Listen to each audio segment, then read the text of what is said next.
Hello बच्चों, आज हम एक खास टॉपिक के बारे में जानकारी प्राप्त करेंगे। इस टॉपिक के अनुसार हम किसी भी क्षेत्र में चलने वाली वैद्युत बल रेखाओं को एक काल्पनिक पृष्ठ से गुजारेंगे और उससे हमें एक नई स्थिति मिलेगी। उस नई स्थिति का नाम क्या है, उसकी अवस्थाएं कैसे बनती हैं और उसे हम कैसे ज्ञात करते हैं, ये हम जानने का प्रयास करेंगे। तो चलते हैं। ये आप देख रहे होंगे बोर्ड में, मैंने इस वाइट बोर्ड में ऊपर लिखा हुआ है वैद्युत फ्लक्स। ये एक ऐसी व्यवस्था है जिसमें हम बल रेखाओं को एक काल्पनिक पृष्ठ से गुजारने के पश्चात प्राप्त करते हैं। ठीक है ना। तो यहाँ मैंने फिगर्स बनाए हुए हैं, 1, 2, 3 और 4 फिगर हमारे हैं। इनको हम स्टेप बाय स्टेप जानेंगे। ये हमारा नंबर 1 जो चित्र बन रहा है, इसमें दिखाई गई हैं बल रेखाएं, वैद्युत बल रेखाएं। ये समांतर हैं, इसका मतलब यहाँ एक समान वैद्युत क्षेत्र है। जहाँ वैद्युत क्षेत्र एक समान रहता है वहाँ बल रेखाएं समांतर चलती हैं, समांतर है हमारे। इसे बोल रहे हैं इलेक्ट्रिक फील्ड या वैद्युत क्षेत्र की तीव्रता। ठीक है ना। इस क्षेत्र में उपस्थित इन बल रेखाओं के साथ हमने एक लिया है काल्पनिक पृष्ठ। इस पृष्ठ का हमने आभास किया, इमेजिन किया है। एक पृष्ठ हमारे पास है जिस पृष्ठ का क्षेत्रफल S है, S। अब हमने इस काल्पनिक पृष्ठ को इस क्षेत्र के भीतर रख दिया है, जैसे यहाँ पर दिखाई दे रहा है। ये बल रेखाएं इसके भीतर जा रही हैं, देखो ये जा रही हैं बल रेखाएं सारी। ठीक है ना। तो जो बल रेखाएं इसके भीतर गुजरेंगी, उन बल रेखाओं की संख्या को ही हम एक नया नाम देते हैं, जिसे बोलते हैं वैद्युत फ्लक्स। तो हम इस तरह से डिफाइन करते हैं इसमें, किसी काल्पनिक पृष्ठ से गुजरने वाली बल रेखाओं की संख्या, किसी काल्पनिक पृष्ठ से गुजरने वाली बल रेखाओं की संख्या को उस पृष्ठ का वैद्युत फ्लक्स कहते हैं। ठीक है ना। इसको हम दिखाते हैं एक सिंबल से, जिसे बोलते हैं phi E. Phi E for electric, phi for flux, electric flux जो यहाँ पर दिखाई दे रहा है हमको, जिसको हमने यहाँ पर फाई ई से शो किया है।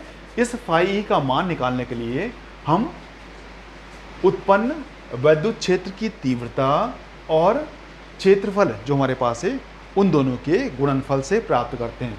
कब ऐसी स्थिति बनती है हमारी, जब हमको इस तरह की अवस्था मिल रही है कि बल रेखाएं चल रही हैं और उनके हमने लंबवत इस तरह से रख दिया है एक पृष्ठ को। तो जो हमारी बल रेखाओं की संख्या होगी, जिसको हम फ्लक्स कहेंगे, उसका मान हम फाई से निकालेंगे, जिसको मिलेगा हमको phi equal to E into S. E और एस के गुणनफल से हम इस फाई का मान ज्ञात करेंगे। तो किसी भी काल्पनिक पृष्ठ से गुजरने वाली कुल बल रेखाओं की संख्या को उस पृष्ठ से गुजरने वाला फ्लक्स कहते हैं। इसे हम फाई से डिनोट करते हैं। तो phi equal to E dot D S. समीकरण नंबर 1 हमने मान लिया है ना। थ्योरी को आप जैसे मैं कह रहा हूँ वैसे आप राइटिंग कर लेंगे, समझ लेंगे। ठीक है। अब देखिए यहाँ पर क्या होता है, यदि हम इस पृष्ठ को ऐसे ना रख के, यहाँ पर तो उन्हें खास तौर पे ऐसे रखा है उसको कि ये ऐसे बन रहा है, बल रेखाएं ऐसे चल रही हैं, बल रेखाओं को लंबवत रखा है इसको हमने, तो लंबवत की अवस्था हमको ये स्थिति मिल रही है। लेकिन जब हमारी अवस्था ऐसी हो जाएगी कि हमने लंबवत न रखे, इसको हमने किसी भी कोण से रख दिया है इसको, जैसे यहाँ पर रखा हुआ हमने पृष्ठ लिया, ऐसे रख दिया है ना, ऐसे नहीं रखा। पहले हमारा ऐसे था, देखो जो हमारी डॉट लाइन बन रही है ना, ये शो कर रही है पहली वाली अवस्था को, और जो हमने बाद में ये मोड़ा है इसको, ये शो कर रही है बाद की अवस्था को। हमने इसको ऐसे नहीं रख के ऐसे रखा है, इसको जरा सा झुका दिया है हमने। तो झुकी हुई अवस्था में इसका फेस कहाँ गया, अब यहाँ सामने ये फेस है। पहले ऐसे था इसका फेस, तुम्हारी ये जो मार्कर था ब्लैक मार्कर, ये ऐसे सामने था जो शो कर रहा था इसकी दिशा को। अब इसको जब मोड़ दिया हमने फेस को, तो ये जो दिशा इसकी बन रही है मार्कर की, ये भी नीचे की तरफ बन रही है। माना जो कोण बन रहा है, जिस कोण से हमने झुकाया उसको, वो कोण थीटा है जो हमारा यहाँ पर बन रहा है। ऐसी अवस्था में ये हमारा इलेक्ट्रिक फील्ड और साथ में उसके थीटा कोण बनाते हुए यहाँ पर इस पृष्ठ का क्षेत्रफल लग रहा है। ऐसी अवस्था में जब ऐसी स्थिति बन जाएगी हमारी, तो हमने यहाँ पर, हम जानते हैं ना, जब भी कोई पृष्ठ ऐसे सामने रहेगा, बल रेखाएं चल रही हैं हमारी ऐसी, बल रेखाएं चल रही हैं ऐसी, ये बल रेखाएं हैं। इन बल रेखाओं के सामने जब पृष्ठ आएगा, जैसे मेरा हाथ पृष्ठ है माना, तो इसमें बल रेखाएं महत्तम जाएंगी। जब पृष्ठ मुड़ता रहेगा तो बल रेखाओं की संख्या निरंतर कम होती रहेगी। देखो जैसे ये ऊपरी वाला जो हमारा लाइन जा रही है ना, अभी लाइन इसके अंदर नहीं जा रही है हमारी, ये बाहर जा रही है, अब बाकी ये लाइन जा रही है हमारी। फिर और मोड़ दिया इसको हमने, तो ये लाइन भी नहीं जा रही है ना। तो लगातार जैसे इसको मोड़ते रहेंगे, हमारी बल रेखाएं मुड़ेंगी नहीं ऐसे में, वो तो जैसे चल रही वैसे चलती रहेंगी हमारी, लेकिन पृष्ठ से जो गुजरेंगी बल रेखाएं उनकी संख्या निरंतर कम होती रहेगी, मतलब वहाँ फ्लक्स का मान लगातार बदलता रहेगा। तो ऐसी अवस्था में हम ये चाहेंगे कि किसी प्रकार से महत्तम बल रेखाएं जा सकें उसके भीतर से, तो वो स्थिति कब बनेगी हमारी, जब ये इसकी लंबवत रहेगा, जब इसमें बल रेखाएं सीधे चल रही होंगी, लंबवत निकल रही होंगी इससे, तब हमको यहाँ पर ये महत्तम फ्लक्स की अवस्था मिलेगी। जो स्थिति बन रही है हमारी, हमारा जो इसका फेज है वो सामने इस तरफ पड़ रहा है ना, जो इस तल से कोण थीटा बना रहा है, ये इलेक्ट्रिक फील्ड है माना, और ये एस है, तो यहाँ कोण थीटा बन रहा है हमारा। ऐसी अवस्था में देखते हैं हम कि ये जो एस है ये इस आधार से किसी कोण से एक्ट हो रहा है, लग रहा है, न तो ये लंबवत है न ये क्षैतिज है। जब कोई राशि लंबवत और क्षैतिज अवस्था के अलावा किसी अन्य कोण से कार्यरत होती है तो उसके दो घटक बनते हैं, एक क्षैतिज घटक, एक ऊर्ध्व घटक। ऐसी अवस्था में इस एस का जो घटक यहाँ जाएगा उसे बोलेंगे हम एस कॉस थीटा, और जो यहाँ जाएगा उसे बोलेंगे हम एस साइन थीटा। तो ऐसी अवस्था में यहाँ मिलेगी, ठीक है ना। इसका मतलब कि जो हमारा यहाँ जो पार्ट होगा, ये तो एस है, जो हमारा पार्ट यहाँ होगा वो हो जाएगा एस कॉस थीटा, जो पार्ट यहाँ जाएगा होगा हमारा एस साइन थीटा। और हम जानते हैं कि जब इसकी दिशा नीचे हो रही है, जो पार्ट नीचे जाएगा हमारा, उस पार्ट में बल रेखाएं जा नहीं पाएंगी, बल रेखाएं ऐसे मूवमेंट नहीं करती, बल रेखाएं सामने चलती हैं हमारी। तो इस राशि का एस का जो हिस्सा सामने पड़ रहा होगा उसी हिस्से में हमको महत्तम रूप से बल रेखाएं चलती हुई दिखाई देंगी। तो हमने उसी को काउंट करना है, उससे हमको फ्लक्स मिलेगा। तो इसका वह पार्ट, जो पार्ट हमारे सामने पड़ रहा है, वो पार्ट कौन सा है, एस कॉस थीटा। अतः इस अवस्था में जो हमारा एस रहेगा वो एस ना होकर एस कॉस थीटा बन जाएगा। तो हम इस एस कॉस थीटा से ई का गुणा करेंगे, एस कॉस थीटा से ई का गुणा करेंगे, तो जो हमें परिणाम देगा उस परिणाम को हम इस अवस्था में इस पृष्ठ से गुजरने वाला फ्लक्स कहलाएगा। अतः इस अवस्था के लिए जो हमारा फाई ई रहेगा, फाई इलेक्ट्रिक इक्वल टू बन जाएगा हमारा ई into S cos theta, number E S cos theta. अब ऐसी अवस्था में हम किसी भी कोण के लिए इसके मान को निकाल सकते हैं। यहाँ तो हमारा एक खास मान था ना, लंबवत अवस्था में जब रखा है इसको हमने, तभी स्थिति बनी हमारी, तभी मिल रहा है। लेकिन इस स्थिति में हम किसी भी कोण के लिए कैसे भी रख दें उसको, कोण का मान रखकर हम यहाँ पर इस फाई का मान निकाल सकते हैं, ठीक है ना। अब देखिए ये राशि हमारी ऐसी है जिस राशि के साथ दो सदिश राशियाँ हैं और साथ में एक इसका कोणीय अवस्था, कोण का अनुपात भी मिल रहा है। ऐसी अवस्था में हम इसके सदिश रूप को शो कर सकते हैं। हम जानते हैं जब भी किसी राशि का हम सदिश रूप शो करते हैं तो उस राशि के सूत्र में यदि कॉस है तो हम उसके सदिश रूप को राइटिंग करने के लिए उसके सूत्र में उपस्थित राशियों को सदिश रूप में लिखकर उनके बीच में डॉट लगाते हैं, और जो राशि मिलती है हमको राशि अदिश मिलती है। ऐसी अवस्था में फाई ई जो मिलेगा, यहाँ पर कॉस मिल रहा है तो ये अदिश राशि रहेगी हमारी, और मिलेगा हमको phi E equal to E vector dot S vector. ये क्या है इसका सदिश रूप, इसको हम नंबर 3 मानेंगे। इस राशि का सदिश रूप बनेगा हमारा phi equal to E vector dot S vector. राशि जो बनी हमारी अदिश बनी क्योंकि यहाँ पर कॉस था, बीच में डॉट आ गया, इसे डॉट बोलेंगे, डॉट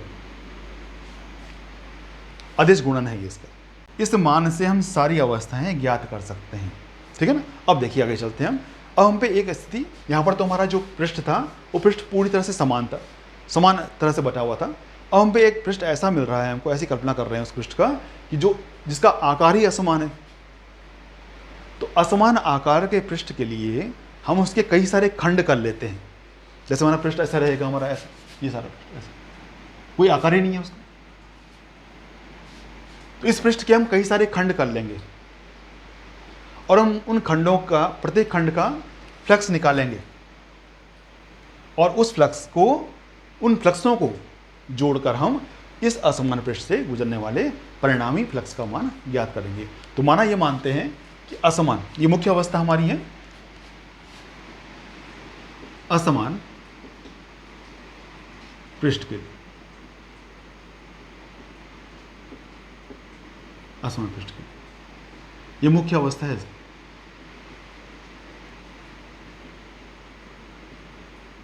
इस पृष्ठ के लिए हम इसके कई सारी, जैसे हमारा पृष्ठ माना एस है पूरा, उसके लघुखंड करेंगे हम, उन्हें नाम देंगे हम, जैसे DS1, DS2, DS3 and so on, चलते रहेंगे हमारे कई सारे, कितने तक, DSN तक में ऐसे।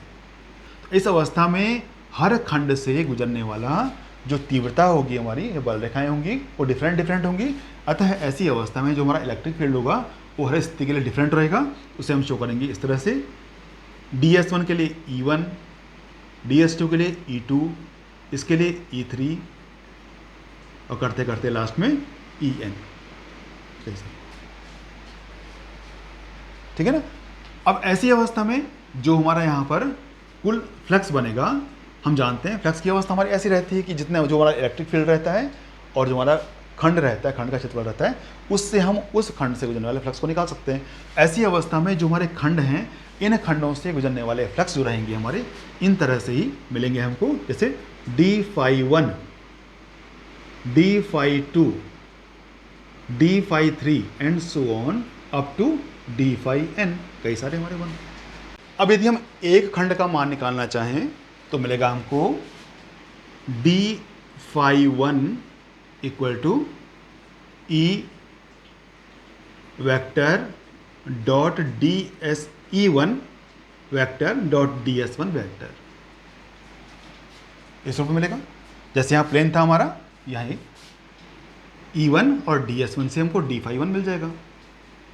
इसको आप नंबर 4 मान लेंगे। हर एक पार्ट को हम यहाँ पर इससे ज्ञात कर सकते हैं। अब जो परिणामी मिलेगा हमको, परिणामी फ्लक्स जो मिलेगा हमको, वो फ्लक्स सभी तरह के इन खंडों से मिलने वाले फ्लक्सों का योग हो जाएगा। तो उसे हम फाई ही बोलेंगे, phi equal to d∅1 d∅2 plus so on up to d∅n। ठीक है ना। इस तरह की अवस्थाओं को यदि हम छोटे रूप में लिखना चाहें तो यदि क्रमबद्ध तरीके से इस तरह से योग हो रखे हैं हमारे, तो n पदों के लिए जो हमारा फाई का मान होगा वो हो जाएगा समेसन अप टू n, किसका, d∅ का। इसको हम इस तरह से भी शो कर सकते हैं। मतलब जो हमारा ये फाई का मान है, ये फाई का मान इस d∅ को n पदों तक जोड़ने से प्राप्त होगा, ये मतलब हुआ इसका। अब ऐसी अवस्था में हम यदि इसके मान, इसको और इसको तुलना करें आपस में, जब 1 था हमारा तो हमने E1 DS1 कहा है इसको। जब हमारा d∅ रहेगा सिर्फ प्लेन रूप में, तो यहाँ पर E और DS रहेगा। ऐसी अवस्था में हम इसको शो करेंगे phi equal to sigma n, इस रूप में E vector dot DS vector. क्योंकि जब 1 था, 1 की अवस्था में यहाँ पर हमने 1 शो किया। जब फाई रहेगा हमारा प्लेन रूप रहेगा हमारा, ठीक है ना। और जो हमारा ये रूप है, इस रूप को हम यदि प्लेन रूप में लिखना चाहें, ये हमारा सदिश रूप है, तो ये इसका रूप इस तरह से ही बन सकता है हमारा, या phi equal to sigma n E vector dot DS vector equal to sigma n E DS cos theta. हमारा ये रूप बन सकता है इसका। नंबर 7, इसका प्लेन रूप है, ये सदिश रूप है, दोनों को हमने मिक्स करके यहाँ पर लिख दिया। तो हम या तो हम ऐसे करें, हर पार्ट का मान निकालें तब जोड़ें उसको, जैसे हमें यहाँ पर करना पड़ेगा, है ना। तो ये काफ़ी लंबा हो जाएगा हमारा, n पदों को हमें जोड़ना पड़ेगा, तो मान निकालना पड़ेगा। लेकिन इसका एक इजी तरीका क्या है हमारा, तो हम इसको लिखते हैं समाकल रूप में।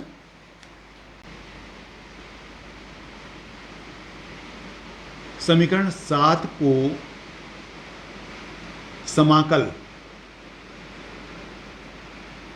के द्वारा भी प्राप्त कर सकते हैं।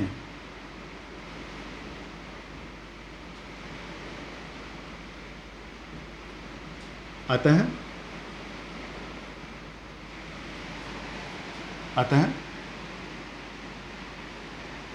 समीकरण 7 से हमें मिलेगा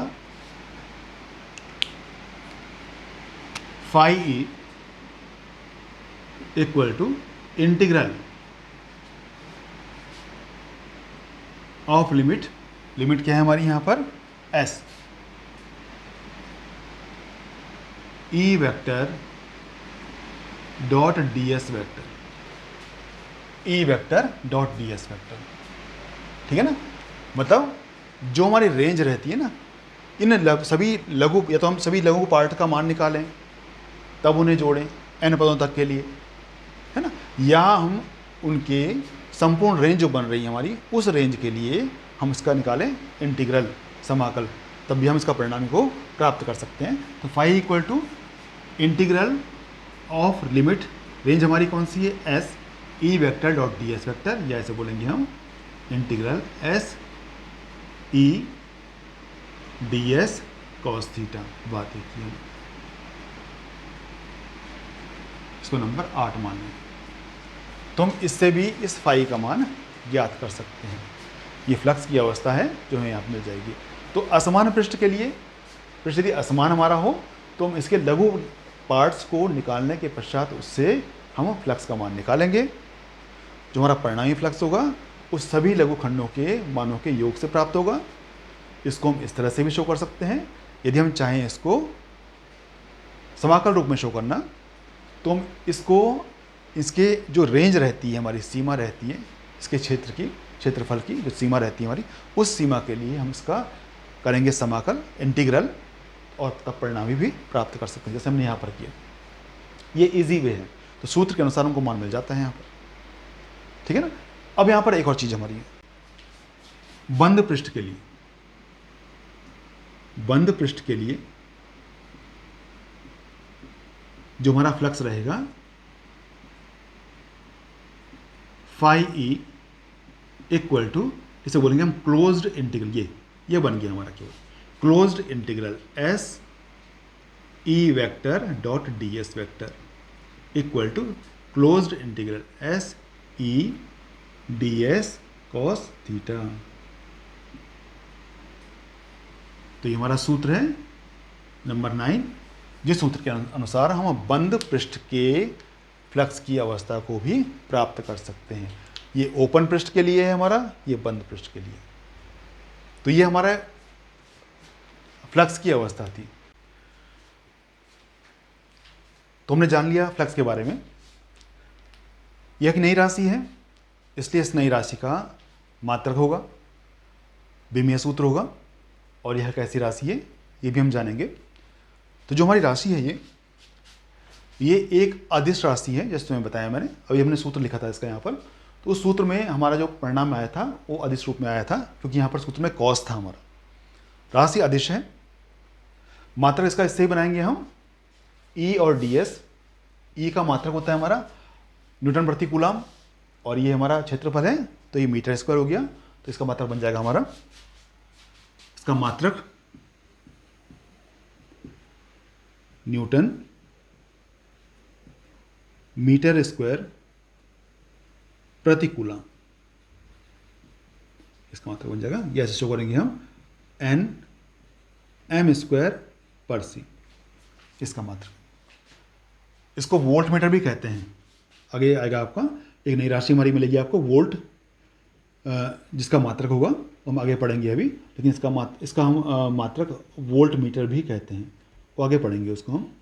लेकिन जब नाम आ रहा है इसका, तो यहाँ पर वोल्ट मीटर। और इसका बीमा जो रहेगी हमारी, यहाँ भी हम इसके सूत्र से निकालेंगे।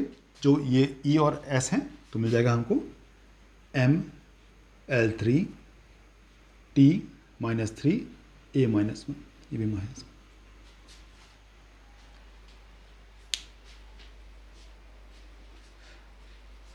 ठीक है ना, एम एल 3 टी -3 A-1 बीमा है इसकी। तो ये हमारा पूरा हमने इसके बारे में जान लिया कि वैद्युत फ्लक्स क्या होता है, कैसी राशि है, कैसे निकालते हैं, विभिन्न परिस्थितियों में किस तरह से इसको प्राप्त करते हैं, मात्रक क्या है, बीमा क्या है और इसको सदिश रूप में कैसे हम शो करते हैं, ये हमने जान लिया। तो पूरा हमने जान लिया इसको। उम्मीद है आपको पसंद आया होगा। पसंद आया होगा तो आप लाइक कीजिए, चैनल को सब्सक्राइब कीजिए, जिससे आपको कोई डिफ़िकल्टीज ना हो वीडियो खोजने में, है ना। और जो भी समस्याएं होती हैं आप उसको कमेंट बॉक्स में लिख सकते हैं। आज के लिए इतना ही काफ़ी है। मिलते हैं एक नई वीडियो में, तब तक के लिए bye, have a nice day and take care. Okay बेटा।